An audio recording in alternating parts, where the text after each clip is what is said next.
Hello guys, Unacademy आपके लिए लाया है बढ़िया बैचेस ताकि आपकी तैयारी हो एकदम पक्की। आज ही सब्सक्राइब करें अनअकैडमी प्लस पर और पाएं Ankush Lamba, Ashish Arora, Nimisha Bansal, team ABP, team NASA और इंडिया के और भी कई टॉप एजुकेटर्स एक ही प्लेटफॉर्म पर। आपको बैचेस बिल्कुल बेसिक से हाई लेवल मिल जाएंगे, प्रैक्टिस और प्रीवियस ईयर क्वेश्चंस के साथ। सारे बैचेस और कोर्स में आपको डेडिकेटेड डाउट सेशन भी मिलेंगे। एक ऐसा मौका जहां आप एजुकेटर्स के साथ लाइव इंटरेक्ट करके अपना डाउट क्लियर कर सकते हैं। इसी सब्सक्रिप्शन में आपको मॉक टेस्ट भी मिल जाएगा, डिटेल एनालिसिस और एक्सप्लेनेशन के साथ। अगर आप बैंक एग्जाम की तैयारी कर रहे हैं तो ये सही मौका है इस अपॉर्चुनिटी का लाभ उठाने का। अपकमिंग बैचेस की लिस्ट आप स्क्रीन पर देख सकते हैं। तो जल्द ही प्लस सब्सक्रिप्शन की फीस बढ़ा दी जाएगी, तो बिना किसी वक्त जाया किए सब्सक्राइब करें अनअकैडमी प्लस पर और इस मौके का फ़ायदा उठाएं। तो बिना किसी देरी किए जाइए और अनअकैडमी प्लस का सब्सक्रिप्शन ले लीजिए और मेरा कोड यूज़ करना मत भूलिएगा। मेरा कोड है AGRI10AGRI10। इसे लगाते ही आपको 10% का इंस्टेंट डिस्काउंट मिल जाएगा। Let's crack it. Hello friends, आज हम बात करेंगे 10 जनवरी 2021 के इम्पोर्टेंट एग्रीकल्चर करंट अफेयर्स, जो एग्जाम के पॉइंट ऑफ व्यू से काफ़ी इम्पोर्टेंट रहने वाले हैं। इसीलिए वीडियो को एंड तक जरूर देखें। उससे पहले एक इन्फॉर्मेशन, अगर आपने अभी तक AFO पॉकेट बुक 2020 डाउनलोड नहीं किया है तो लिंक आपको डिस्क्रिप्शन बॉक्स में मिल जाएगी, वहाँ जाके आप डाउनलोड कर सकते हैं। सबसे पहले बात करेंगे 7 state report confirm cases of bird flu, government issue advisory. तो यहाँ पर 7 राज्यों में बर्ड फ्लू के आने की पुष्टि हो चुकी है। यहाँ पे अगर हम बात करेंगे तो गवर्नमेंट ऑफ इंडिया ने एडवाइजरी भी इशू कर दी है सभी के लिए, खासकर उन स्टेट में जिन स्टेट में बर्ड फ्लू पाया गया है। तो जानेंगे इसके बारे में डिटेल में, सारी इन्फॉर्मेशन काफ़ी इंपॉर्टेंट ये करंट अफेयर रहने वाला है, तो वीडियो को एंड तक जरूर देखें। सेकंड बात करेंगे, ₹10,300 crore will be spend on creating godown space in Andhra Pradesh. तो आंध्र प्रदेश में यहाँ पे गवर्नमेंट ऑफ आंध्र प्रदेश 10,300 करोड़ रुपए स्पेंड करेगी गोडाउन, उसके साथ साथ यहाँ पे स्टोरेज फैसिलिटी को और बढ़ाने में, उसको और ज़्यादा एक्सपेंड करने में, ताकि आने वाले टाइम में एग्रीकल्चर पॉइंट ऑफ व्यू से उनको प्रॉफिट हो और यहाँ पर लॉसेस कम हो जाएं। तो यहाँ पर सारी चीज़ें देखेंगे, काफ़ी इंपॉर्टेंट रहने वाला सेशन भी, इसीलिए कंटिन्यू वीडियो को देखते रहें। थर्ड यहाँ पे बात करने वाले जो कि मोस्ट इंपॉर्टेंट है, इसको आप ज़रूर देखना। इसकी बात करेंगे तो ये ईयर एंड रिव्यू है 2020 का ministry of agriculture and farmer welfare में। यहाँ पर देखने वाले हैं कि एनिमल हस्बेंड्री डिपार्टमेंट में कौन कौन सी स्कीम आई, कब आई, इसका एलोकेशन क्या है, क्या प्रॉफिट मिला, सारी इन्फॉर्मेशन लेंगे आने वाली स्लाइड में। तो ये वाला सेशन आप जरूर देखना। सबसे पहले बात करेंगे तो 7 state report confirm cases of bird flu, government issue advisory. तो यहाँ पर एडवाइजरी जारी कर दी गई है स्टेट्स के लिए जहाँ पर बर्ड फ्लू के केसेस देखे गए। यहाँ पे बात करेंगे तो फ्राइडे को यूपी में नहीं था, मतलब है कि यूपी में जो केसेस मिले थे उसकी पुष्टि नहीं हुई थी। तो फ्राइडे तक 6 स्टेट ऐसे थे जहाँ पर बर्ड फ्लू कंफर्म किया गया, जिसमें केरला, राजस्थान, मध्य प्रदेश, हिमाचल प्रदेश, हरियाणा और गुजरात, ये टोटल 6 हो गए। यहाँ पर फ्राइडे तक उत्तर प्रदेश में पुष्टि नहीं हुई थी बर्ड फ्लू की, लेकिन सैटरडे को जब सेंट्रल गवर्नमेंट का यहाँ पर स्टेटमेंट आया है तो जो बर्ड फ्लू है, जिसको एवियन इन्फ्लुएंजा भी बोलते हैं, ये भी रिपोर्ट किया गया है आपका उत्तर प्रदेश में। तो टोटल हो गए यहाँ पे 7। तो अब 7 स्टेट में पुष्टि हो चुकी है कि बर्ड फ्लू एंटर कर गया है और यहाँ पर कई सारे आपके जितने भी चिकन हैं, हैन हैं, बतख हैं और आपके क्रो हैं, ये सारे कहीं ना कहीं पर डेथ मिले हैं। ठीक है, तो ये काफ़ी ज़्यादा प्रॉब्लम जनरेट हो रही है, काफ़ी स्टेट में इनकी पुष्टि भी हो चुकी है। कुछ स्टेट ऐसे हैं जहां पर सैंपल भेजे गए, तो उम्मीद है कि वहां भी बर्ड फ्लू होने के चांसेस हैं। यहाँ पे अगर हम बात करेंगे तो दिल्ली, छत्तीसगढ़, महाराष्ट्र, ये कुछ ऐसे स्टेट हैं जहां से सैंपल लिए गए और इंतज़ार है कि वहाँ पर बर्ड फ्लू एंटर किया है या नहीं किया है, ये भी अभी देखना बाकी है। यहाँ पे बात करेंगे तो जो एडवाइजरी जारी की है डिपार्टमेंट ने, वो ऐसे स्टेट को की है जो बर्ड फ्लू से अभी अफेक्टेड हैं, प्रभावित हैं, उनके लिए ये एडवाइजरी जारी की गई है। और यहाँ पे ये एडवाइजरी जारी की है ministry of fisheries, animal husbandry and dairy ने। ठीक है, तो यहाँ पे ये भी आपको याद रखना है, काफ़ी इंपॉर्टेंट है। अब यहाँ पे बात आती है कि मुंबई में भी कुछ क्रो डेड मिले हैं, तो उनके सैंपल भी भेजे गए। तो ये सैंपल कहाँ भेजे जा रहे हैं? तो ये भेजा जा रहे हैं ICAR के national institute of high security animal disease, जिसको ICAR NIHSAD के नाम से जाना जाता है, जो कि आपका मध्य प्रदेश में स्थित है। अगर हम इसकी बात करेंगे तो ये 8 अगस्त 2014, ठीक है, 8 अगस्त 2014 को इस्टेब्लिश हुआ। ये ICAR के अंडर में ही वर्क करता है, ये भी आपको याद रखना है। इसके डायरेक्टर हैं डॉक्टर VP सिंह, ठीक है, ये भी काफ़ी इंपॉर्टेंट है। डॉक्टर VP सिंह इसके डायरेक्टर हैं प्रेजेंट में, तो ये आपको पता रखना है। आगे बात करेंगे तो यहाँ पर यह भी बोला गया है कि इसी बीच बीमारी फैलने की चिंता ने पोल्ट्री उद्योग को प्रभावित किया है, क्योंकि अंडे और ब्रॉयलर चिकन की कीमत में, ठीक है, गिरावट आई है। क्योंकि यहाँ पर गिरावट क्यों आ रही है? क्योंकि मांग कम हो गई है, क्योंकि यहाँ पे जो डिमांड है वो कम हुई है, तो इसीलिए जो कीमतें हैं वो भी डाउन हो चुकी हैं। कोई भी जो लोग हैं वो यहाँ पर प्रेफर नहीं कर रहे हैं इस टाइम पे। तो यहाँ पर कहने वाली बात है कि जो पोल्ट्री उद्योग है, ठीक है, जो चिकन उद्योग है, वहाँ पर काफ़ी गिरावट देखने को मिली है। तो ये सारी इंपॉर्टेंट न्यूज़ आपको पता होनी चाहिए।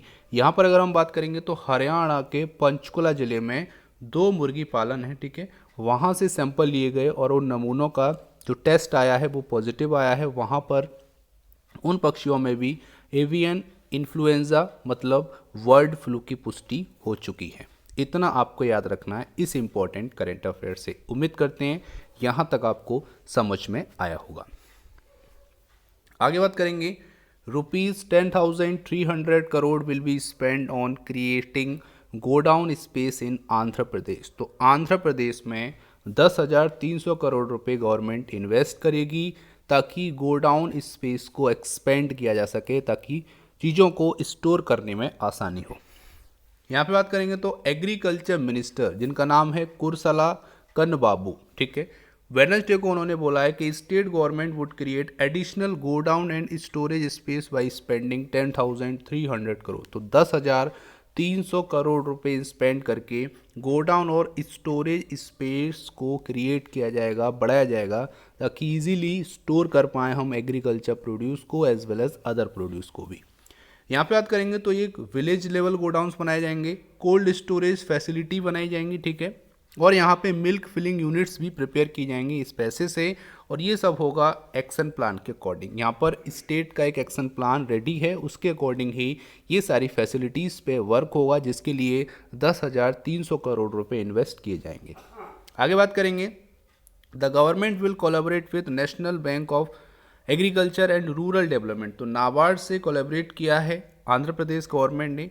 तो यहाँ पर जो कन्नबाबू हैं, जो कि एग्रीकल्चर मिनिस्टर हैं वहाँ के, उन्होंने यहाँ पर बोला है कि यहाँ पे जो प्रपोजल आया है वो 2 मॉडल गोडाउन्स बनाने के लिए आया है, एक ईस्ट गोदावरी डिस्ट्रिक्ट में और एक आपका कडप्पा डिस्ट्रिक्ट में, जो कि आंध्र प्रदेश में ही स्थित है। वहाँ पर ये दोनों जो आपके मॉडल गोडाउन हैं वो बनाए जाएंगे।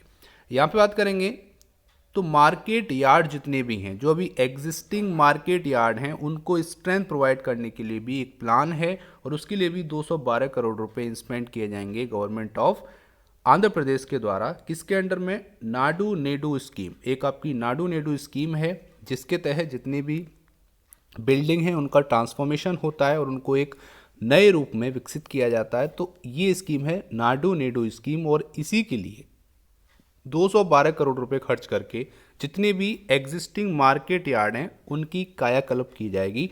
ये भी आपको याद रखना है।